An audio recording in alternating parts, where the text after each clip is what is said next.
Yo, what's going on? It's been a while since my last buck purchase because I don't really buy knives anymore.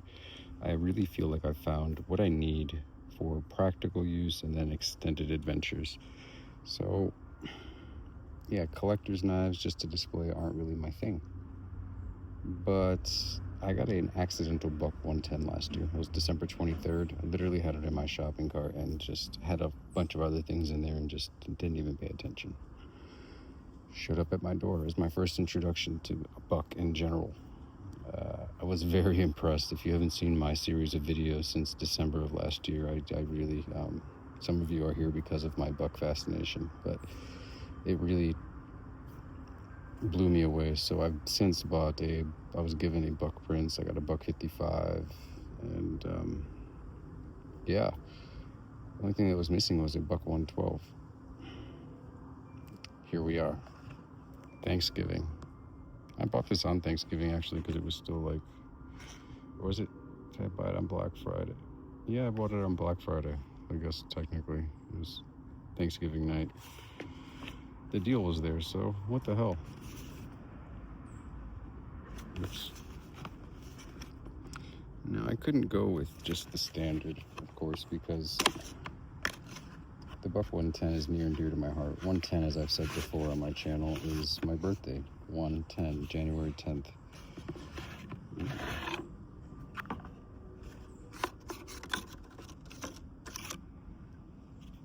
Sweet. So it's kind of symbolic in that sense, and it showed up for me on Christmas. Like, I bought it, but it was still like an accident, whether you believe me or not. So a message from the Buck family. As my father Chuck Buck would say, if this is your first buck knife, welcome aboard. You are now part of a very large family. We think of each one of our users as a member of the Buck Knives family, and we take care of our own. Now that you are family, you might want to know a little bit more about us. Dad said it best when he said, the fantastic growth of Buck Knives Inc. was no accident. From the beginning, we determined to make God the senior partner. In a crisis, the problem was turned over to him, and he hasn't failed to help us with the answer. Each knife must reflect the integrity of management. If sometimes we fall short on our end, because we are human, we find it imperative to do our utmost to make it right.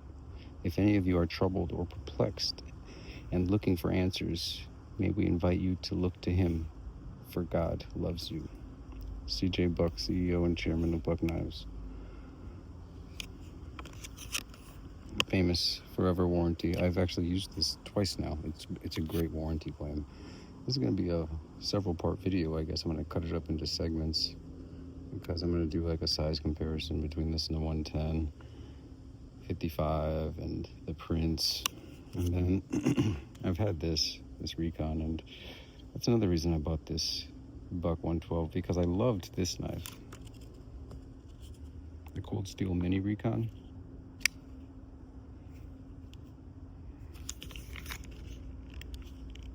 And I think it's like the same size. I think. So.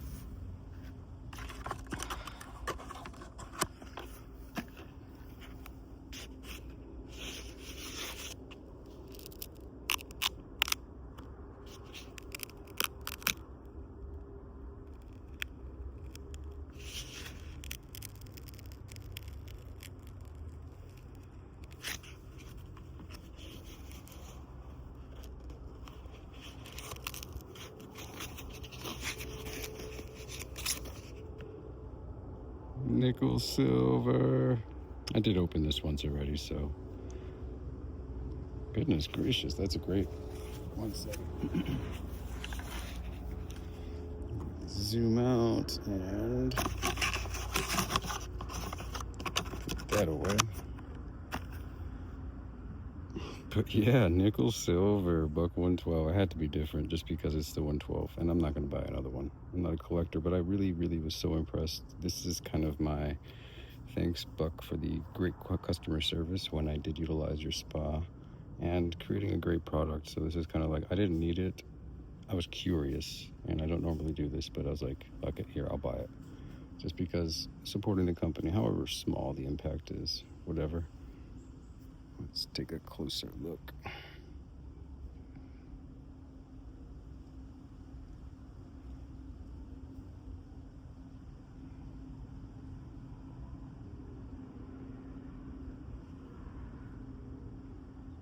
Very good fit and finish.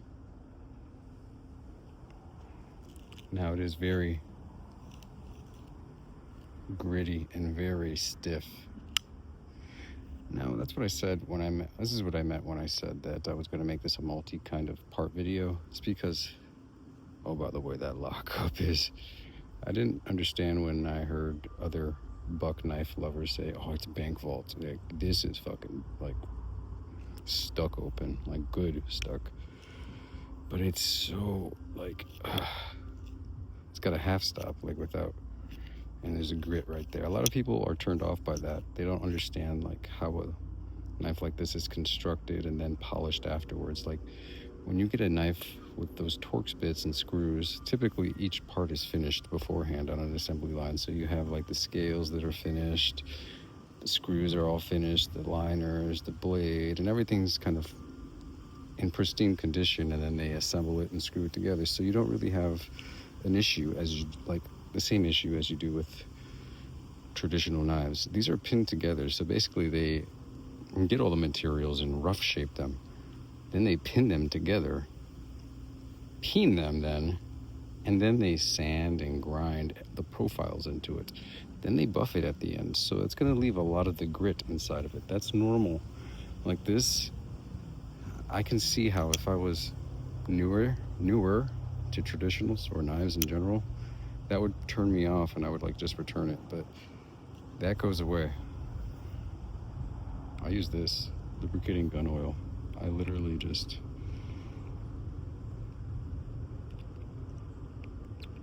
flood it on both sides. You don't have to do this often, but when you first get it, you do. You kind of have to flood it just a little bit. And then once it's in there in a kind of a pool, I kind of work it in there. Then I'll leave it at this half stop position, and I'll get some oil right in there. Again, going heavier than I normally do, because what I'm doing is there's that buffing compound and extra, not just the buffing compound, that's mostly gone, but little bits of like nickel, silver, and steel that have kind of ground away.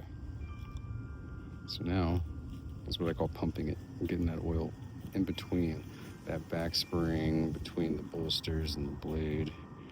Oh, also, there's a little bit of friction here, so go ahead and flood that a bit on both sides. And you don't need to press it there. Look, just opening the blade kind of pumps it. And you have to do this for a while. Break it in. See, it's even still stiff right there. But that's gonna break in so nicely. I'm actually happy about that. It's more of a pain in the ass when you have to tighten it up than if you have to loosen it. And plus, if you didn't notice, the centering is on point, so I don't need to worry about anything, just kind of using the knife and it'll be perfect. So anyways, that back spring, flood it, and what you're going to see is a lot of dirt and mud kind of accumulate. And you get that thing right there. I've seen people do this with WD-40. You can, I guess, but I just don't like the way that smells and it's on my hands and shit. While you're at it, any excess oil, you might as well rub it on the scales, right? These are dry. Typically, I mean, they were just sanded and shaped in profile. Look at that. That's nice. But you get it in there, and I'll press it just to get that spring going. You have to sit on the couch, watch a couple shows of like Game of Thrones, Vikings, some shit. And then just keep playing with it. But holy crap, this knife is awesome. All right, let me get like I said, just wanted to do a little tutorial.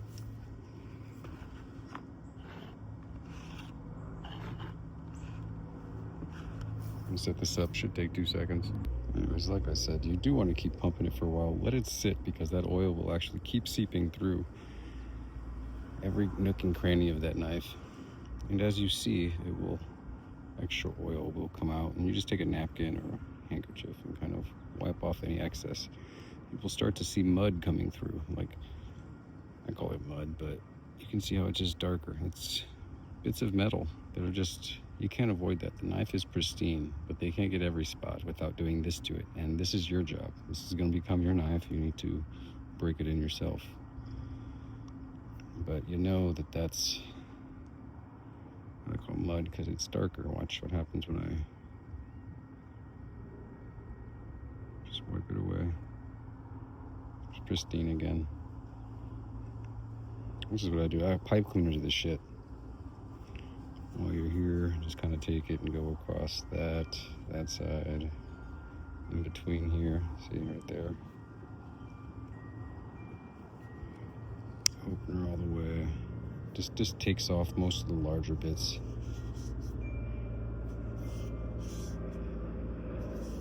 And evenly distributes the oil.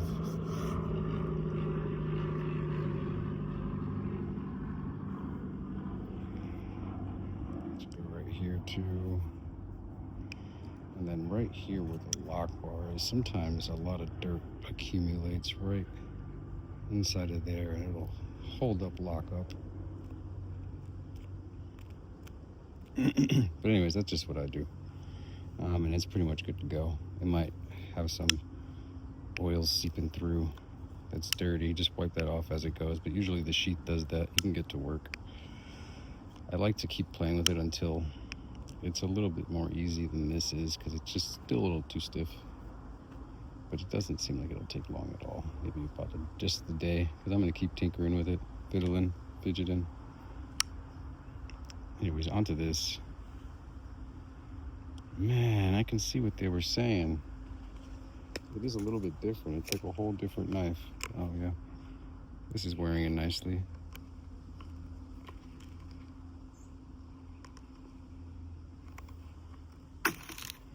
I can see what they were saying. The profile of the 55, of the 112, it's not just about one is larger and one is smaller.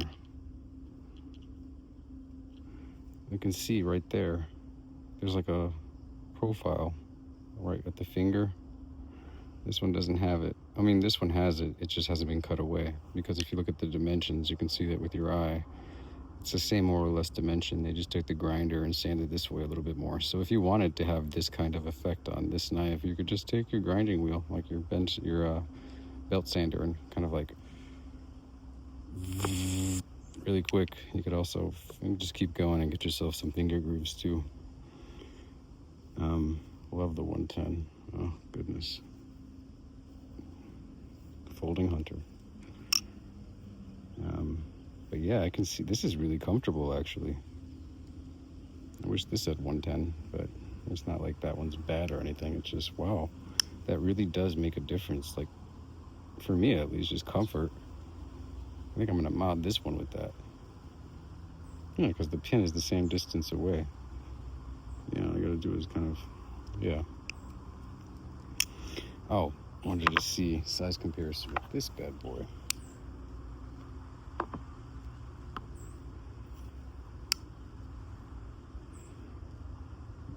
Yeah, it's the same fucking knife.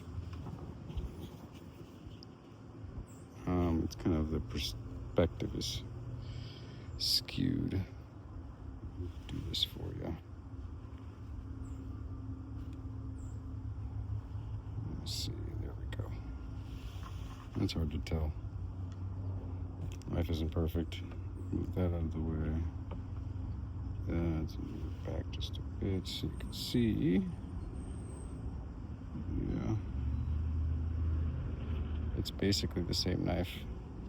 The lines are, yeah, same size blade to handle ratio. This one's got a more ergonomic. I love this. This is a goat. So yeah, it's about the same size, so I'm not disappointed in that regard. Let's see how they compare to. All right, so there's that.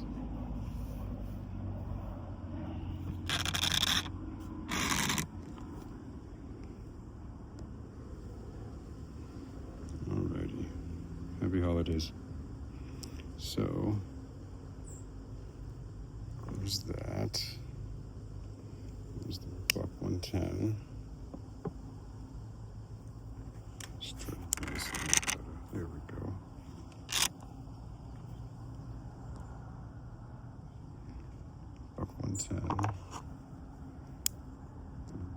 $1.55. The Prince. And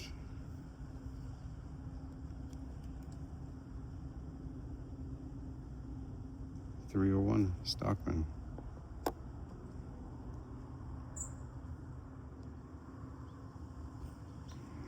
I'll line up the bolsters.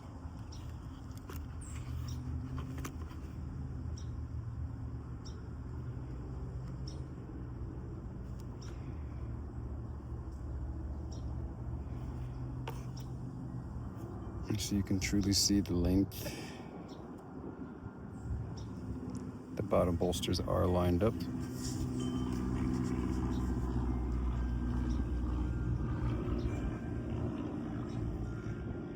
Let's see what they are folded.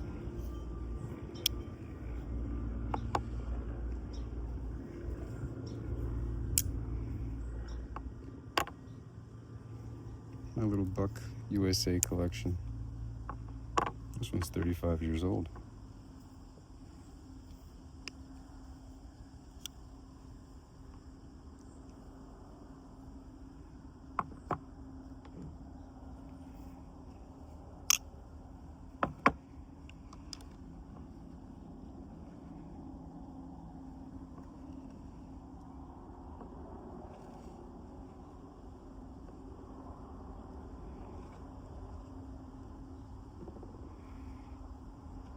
Not bad.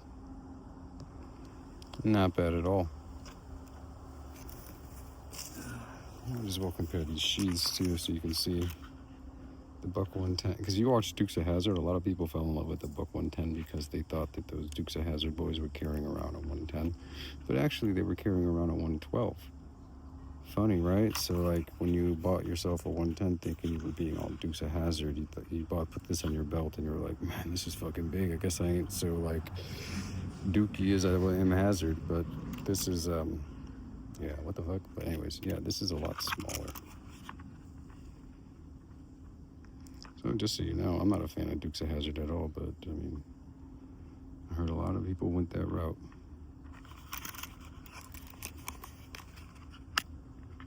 Yeah. Well,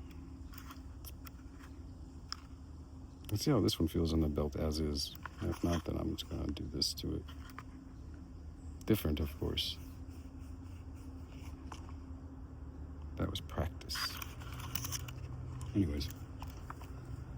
Yeah.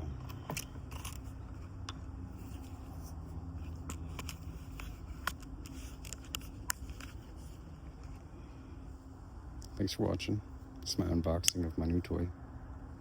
My new fidget toy. Oh yeah, this is made in the year of the snake. It's the mirror opposite of Z. See that? It's just the mirrored Z. So 2025. 2024.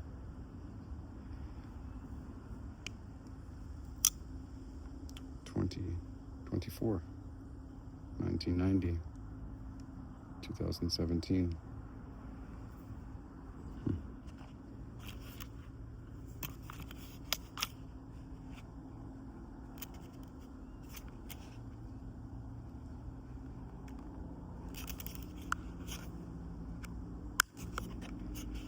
Thank you for being with me for the first snap closing of my Buck 112 sheath.